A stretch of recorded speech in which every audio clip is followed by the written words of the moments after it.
What's going on, guys? I'm Steve. Welcome back to the channel. Welcome back to another video. If it's your first time stopping by the channel, hit that subscribe button. Trust me, you won't regret it. You're a returning subscriber as always, guys. Welcome back, and I do appreciate the support. Guys, if you see goosebumps on my skin, pay no attention to it. For some reason, my girlfriend Tony has the air on 50 degrees in here, and she's trying to hibernate me like the bear that she thinks I am. But the videos must go on, and we're going to be resilient. You hear what I'm saying? So let's keep it real. And check this out. News out of Buffalo, New York.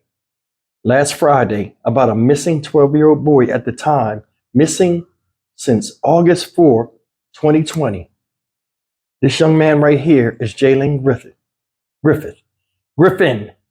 He was 12 years old at the time of he went missing. He would have been 16 years old, I think, next Monday. This guy, ladies and gentlemen, this young boy was found April 12th, 2024, deceased in an attic in a house in South Buffalo, New York. Shout out. Now, the story goes, he was in the house. He told his loved ones he was going to go to a store. This guy was found 5 miles away from where he was supposed to be. They're ruling his death a homicide. This is a tragic, tragic story. We lost another kid for nothing. He was described as a good kid. And here's his story told by his family. Check it out. Don't think you're getting away with it, because you're not. You're not getting away with it at all. Tonight, a grandmother's message to anyone who may know what happened to her grandson, Jaylen Griffin, 3.5 years ago after the boy went missing. 3.5 years, that is, after he went missing. Police recovered his body from a South Buffalo home Monday, just days before his 16th birthday. Good evening once again. Jaylen's grandmother telling us tonight she feels a small sense of relief, knowing that her grandson's body has been found, but has now turned her attention to the person responsible for her death. And Crime Stoppers now offering $7,500 to anyone with information that leads to an arrest. If you're unfamiliar with this case, Jaylen's family last saw him alive on August 4th, 2020.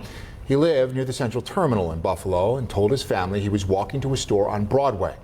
But he never returned. Yeah, and on Friday morning last week, police say his body was found inside a home on Sheffield Avenue in South Buffalo. And tonight, 7 News senior reporter Maki Becker sitting down with Jaylen's family and law enforcement about these really difficult last few days and what comes next. We begin with the voice of his grandmother, who says she's always believed answers about Jaylen would come to light.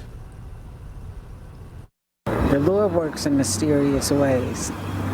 And I've always believed, we didn't know where he was for 3.5 years, but I knew it would come to light. Shirley Banks finally has an answer to the question, what happened to her grandson, Jaylen Griffin? He was 12 years old when he disappeared in August 2020, last seen walking from his home near the Central Terminal to a store on Broadway. On Monday, police announced his body was found in South Buffalo. And Shirley Banks tells me she's relieved, but she's seeking many more answers. For him to be on Sheffield, they said that's in South Buffalo? Mm-hmm. Yeah, off of South Park Avenue. Somebody had to take him there, because there's no way he could have walked there. He don't know nobody over there. So how did he get there? Somebody took him over there, and why they would kill a kid is beyond me. Buffalo Police Commissioner Joseph Gramaglia tells me finding Jaylen's body opens a new phase in the investigation, now considered a homicide case. Everything is on the table now. Now we have something. We were here as crime scene technicians and investigators returned to the scene. Now, we talked to a lot of neighbors here on Sheffield. No one wanted to go on camera, but all of them talked about suspicious activity here at this house at 107 Sheffield. Now, one of them talked specifically about that top window in the attic, which is where police said the body was found. And he said that for many, many months, the window was open. Take a look at this image from Google Maps taken in July 2022. You can see the windows propped open, but no one suspected a child's body was up in that attic. Now both police and Jaylen's grandma are asking anyone with information to come forward. We're asking again, if anybody has any information, please call the homicide squad. Please make a phone call. Please talk to us. It doesn't matter how small you think something is. Let us be the judge. What goes around comes around. You know, you reap what you sow. So whoever did this, don't think you're getting away with it, because you're not. You're not getting away with it at all. You're going to pay for what you've done. Shirley Banks told me she is grateful for the police and all the volunteers, including Karima Morris of Bury the Violence, who searched for Jaylen over these years.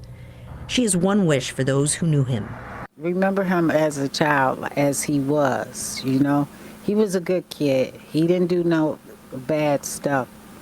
So I just want them to remember his smile and remember some of the good times that you had with him, because that's going to always be with me. Maggie Becker, 7 News, Buffalo. Ladies and gentlemen, this is a heartbreaking discovery. And you can see by the grandmother, she's spent. But with the way she was talking, I think she's at peace, even though that might be the wrong word to say, because you're never at peace after finding out someone was missing for so long and then getting the news that they're gone. This guy was found, this little boy was found in a house in South Buffalo by a maintenance man who was doing some work up there. Now, I'm going to show you a video about the house and what entailed with the people, that type of people that were living there. And that house is a well-known house for like the wrong reasons. And I'll play that video in closing, but I just want to talk a little bit about this situation and Jaylen Griffin in a whole. Now, I lived in Buffalo, New York before. And from what I've seen, you know, because I was there only 8 months, but from what I've seen, everybody seemed to get along. Now, I mean, they had their fair share of crime and stuff like that. But as far as a sense of community, everybody just, you know, got along. And this is messed up. But I mean, it goes back to the old adage, predators prey. For some reason, somebody preyed upon this 12-year-old boy and moved on. Think about that. He was just going to the store, and the store was closed, guys. I don't want to, of course, like, there's a lot of confusion, because people are thinking about, you know, when they showed the map and other videos I've seen, people was like, oh, why would he walk that far? Ain't nobody walking that far. Nobody walking that far. You heard what the grandmom said. But I mean, all in all, they said he was a good kid. I take their words for it, you know, and a lot of stuff happens to good kids. And then there'd be a lesson to a lot of young people out here. When I was younger, you know, kidnapping kids was a thing that was like really, really big. I mean, it still is, but I mean, I guess some people got desensitized to it, but kids getting snatched was a big thing in the 80s and 90s, early 90s. But black kids being snatched, you know, from my recollection of my upbringing, was something you really didn't see that much. It was like a lot of white children that you've seen, mainly boys, you know, and this guy right here follows the pattern because somebody snatched him. It's no way he, you know, like the grandma said, he didn't know nobody over there. All in all, it's messed up. And like I said, you know, with younger people, man, danger is around every corner, and so is death. Everybody nowadays have to keep their head on the swivel. What type of person do you have to be, like the grandma said, to kill a child or want to hurt one? And we're seeing this all over the place. Boy, just minding his business, going to the store. I'll be right back. Obviously, he had good judgment and they trusted him, and it still wasn't enough. This is a heartbreaking story. It is. Because I'm going to tell you something. All children are loved. But when you're doing the right thing and you see that what you're putting into the child is working, and this kid right here is going to go places and be somebody and have this happen to them, it makes it all the more worse. Them people are reeling. And my heart goes out to you guys. I don't know you, but pain, suffering, mourning is universal. And I feel it. Do I know what it is to lose a child in this way or manner? No. but I do know what hurt is. And I'm sorry y'all are going through that. And everybody else out there that's going through something like this. I'm going to close this video now. And I'm going to show you this video that talks about that house a little bit. And they're doing an investigation on the house and trying to backtrack to who was living where at what time. And hopefully they find the person or people that did this, because crimes like this, man, shouldn't happen. And people need to be brought to justice. Let's be honest. I'm Stock Market Steve with the Dynamic Reason channel. As always, like, comment, share, and subscribe. I appreciate each and every one of you guys. And we'll continue doing what we're doing. Calling out the BS on goofy videos and remembering those that we lost, such as Jaylen Griffin. May he rest in peace. Check out this last video and we'll end the video. Also tonight, we are taking a closer look at the South Buffalo home where police found Jaylen Griffin's body this week, nearly 4 years after the boy went missing. Authorities say they found Jaylen in the attic of 107 Sheffield Avenue. This discovery sparking several questions, including who owns this house and does it have a history with police? 7 News reporters Michael Schwartz and Maki Becker amplifying a neighbor's voice tonight who says she doesn't feel safe living nearby.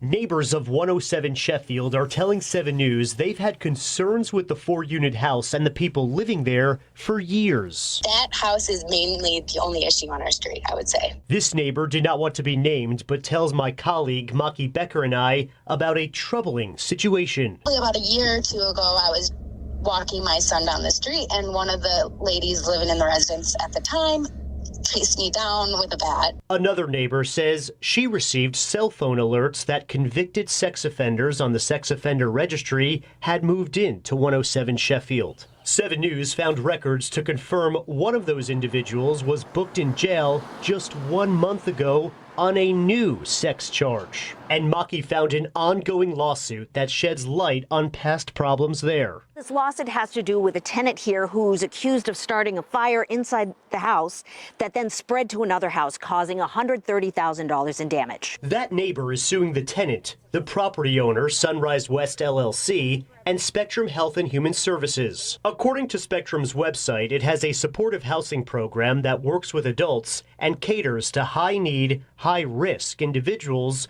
with co-occurring mental illness and substance abuse issues. The lawsuit claims Spectrum was negligent, careless, and/or reckless in vetting tenants. Does Spectrum Health and Human Services use this home? I called Spectrum Health and Human Services. A spokesperson would not confirm if Spectrum is assisting the people now living in the house, but told me the organization is cooperating with police investigating the murder of Jaylen Griffin. Police say the body of the 12-year-old who had been missing since August of 2020 was found Friday in the attic of 107 Sheffield. If you had the option to move tomorrow, would you? Oh, I'd move today. I just don't feel safe in my own house. Balloons and candles are now outside the house where Jaylen Griffin's body was found, as the Buffalo Police Department is continuing to investigate who is responsible for the 12-year-old's death. In Buffalo, Michael Schwartz, 7 News.